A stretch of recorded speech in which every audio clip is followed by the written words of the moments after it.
Good morning student. Today's topic is internal structure of ovary. कल हम uterus के बारे में बात कर चुके हैं, फेलोपियन ट्यूब के बारे में बात कर चुके हैं। As you all know that it is paired structure, मतलब दोनों मिलती हैं, एक लेफ्ट और एक राइट, दोनों एक जैसी होती हैं। हम किसी एक की बात करेंगे। They are small almost shape structure होती है। यहाँ इसका एक फिगर हमने बनाया हुआ है, as you can see there is outer layer known as tunica albuginea. यहाँ पे मैंने लिखी हुई है level tunica albuginea, outer layer को कहते हैं। और उसके अंदर जो लेयर होती है उसको हम बोलते हैं बेटा जर्मिनल एपिथेलियम। और उन जर्मिनल एपिथेलियम में बहुत सारी प्राइमरी फॉलिकल्स बनती हैं। ये प्राइमरी फॉलिकल हर महीने एक मैच्योर होती है बेटा, और एक हर महीने मैच्योर होने के बाद एक साइकिल के अंदर जाती है, और उस साइकिल से ही हमारा ओवेरियन साइकिल कंप्लीट होता है।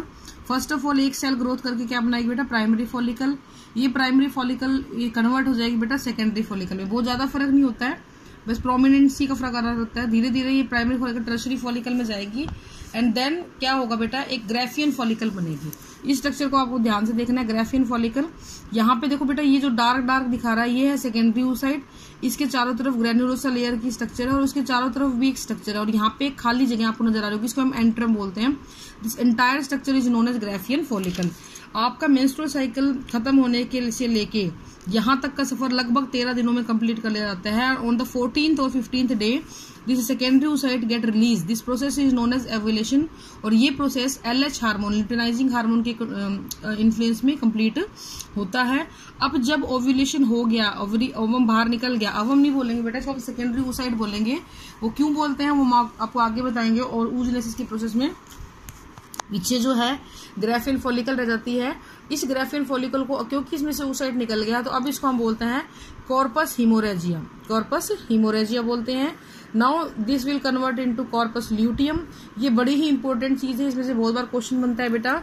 अगर तो फर्टिलाइजेशन होता है तो corpus luteum act as an endocrine gland, और ये क्या सिक्रीट करती है बेटा, it will secrete the progesterone hormone, जो प्रेगनेंसी को मेंटेन करने में हेल्प करता है। लेकिन अगर सेकेंडरी oocyte का फर्टिलाइजेशन नहीं हुआ, उस केस में क्या होगा, corpus luteum will degenerate further and convert into corpus albicans. तो इस तरीके से डिफरेंट स्टेजेस से होते हुए आपका ओवरी, आपको ओवरी की जब भी आप कभी फिगर देखोगे, डायग्राम देखोगे, तो आपको इनमें से कोई भी एक स्टेज आपको देखने को मिल सकती है। इसके दो पार्ट होते हैं, आउटर कॉर्टेक्स जो कि रेटिकुलर कनेक्टिव टिश्यू से बना होता है, और मिडल वाले को हम बोलते हैं मेडुला, जो एरियोलर कनेक्टिव टिश्यू से मिलकर बना हुआ होता है। ठीक है, नेक्स्ट बेटा ये चीज ध्यान रखना, हर मंथ में एक प्राइमरी फॉलिकल आएगा जो मैच्योर होगा और ग्राफियन फॉलिकल में कन्वर्ट होगा। Now this is the figure of Graafian follicle, जो बहुत बार बोर्ड के पेपरों में पूछा भी जाता है। Sorry, this is your secondary oocyte। Secondary oocyte के ऊपर आप देखो बेटा, ये थोड़ा उभार सा आपको नजर आ रहा है। This is known as cumulus ओफरिकस। ये क्यूमुलस ओफरिकस होता है। ठीक है, नेक्स्ट इसके चारों तरफ जो छोटी छोटी गोलियां हैं, इसको हम बोलते हैं डिस्कस प्रोलिजिनस। और ये जितने भी आपको गोले नजर आ रहे हैं, these are known as membrana granulosa. छोटे छोटे ग्रेन से मिलकर ये बनते हैं।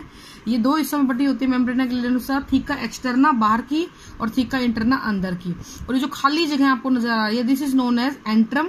फॉलिकुलर एंट्रम बोल देते हैं, एंट्रम बोल देते हैं, जिसमें एक फ्लूइड भरा हुआ होता है। यहाँ पे हमारे लिए मेन क्या है, सेकेंडरी oocyte। और जैसे ये बाहर निकल जाएगा, पीछे वाली किस में कन्वर्ट हो जाएगी, कॉर्पस ल्यूटियम में कन्वर्ट हो जाएगी, which will secrete the progesterone hormone.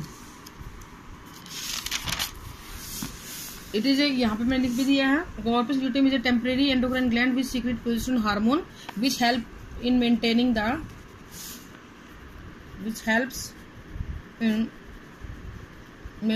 The pregnancy. ठीक है, अगर प्रेगनेंसी हो गई तो ये परसिस्ट रहेगी लंबे टाइम तक और सिक्रीट करेगी प्रोजेस्टेरोन हार्मोन। अगर प्रेगनेंसी नहीं हुई तो कॉर्पस ल्यूटियम फर्दर डीजेनरेट करके कॉर्पस एल्बिकेंस में कन्वर्ट हो जाएगी। These change take place every month. हर महीने एक ओवरी से एक ओवम आएगा। अगर लेफ्ट से आया तो अगले महीने राइट से आएगा, राइट से आया तो अगले महीने लेफ्ट से आएगा।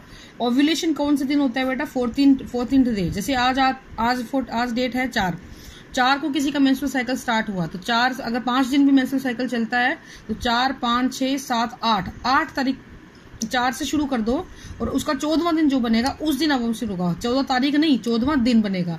आज अगर किसी को मेंस्ट्रुअल साइकिल स्टार्ट हुआ है तो आज से लेके 14वें दिन नया अंडा तैयार हो जाएगा। जिन लोगों को बच्चे कंसीव करने होते हैं उन लोगों को ये पता होना चाहिए कि मेंस्ट्रुअल साइकिल के 14th डे जो होगा, 4 से 14 लगा लो, 18-19 तारीख के आसपास ओव्यूलेशन हो जाएगा। Now we come to the external genitalia. ये बेटा एक्सटर्नल जेनिटेलिया है। इसमें आप ये देखोगे सबसे बाहर एक लेबिया मेजोरा है, एक लिप शेप स्ट्रक्चर होती है, देन लेबिया माइनोरा होता है। ये दोनों प्रोटेक्शन करती हैं किसकी? आपकी यूरिथ्रल ओपनिंग की। यहाँ से यूरिन आएगा। देखो आप एक चीज ध्यान रखना, मेल के अंदर यूरिन और जेनाइटल ट्रैक्ट था, यूरिन और सीमन एक से आता था। यहाँ पे दोनों के लिए अलग अलग है। Urethral opening, urethra urine pass करने के लिए, ये होती है बेटा वेजाइनल ओपनिंग, जो कि आपके इंटरकोर्स के टाइम पे इसी के अंदर पेनिस एंटर करता है।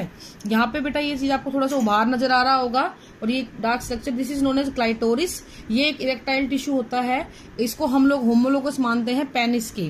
कॉर्पोरा कैवर्नोसा, लेबिया मेजोरा जो होती है, it is homologous to the scrotum. तो लेबिया मेजोरा ये वाला और ये वाला, ये दोनों के दोनों मेल के अंदर ऑर्गन है, उनके जैसे ही होमोलोग ये शो करते हैं।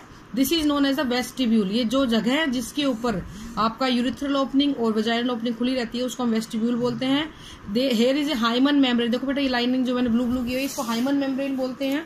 मैं पहले भी बता चुकी हूँ, अनमैरिड फीमेल के अंदर ये होती है, और ये विर्जिनिटी का सिंबॉलिक मानी जाती थी, लेकिन आजकल ऐसा नहीं है। ये किसी भी वजह से टूट सकती है, साइकिलिंग की वजह से, कोई फिजिकल वर्क आप ज्यादा करते हो, कुश्ती करते हो, पहलवानी करते हो, तो ये ब्रेक हो जाती है।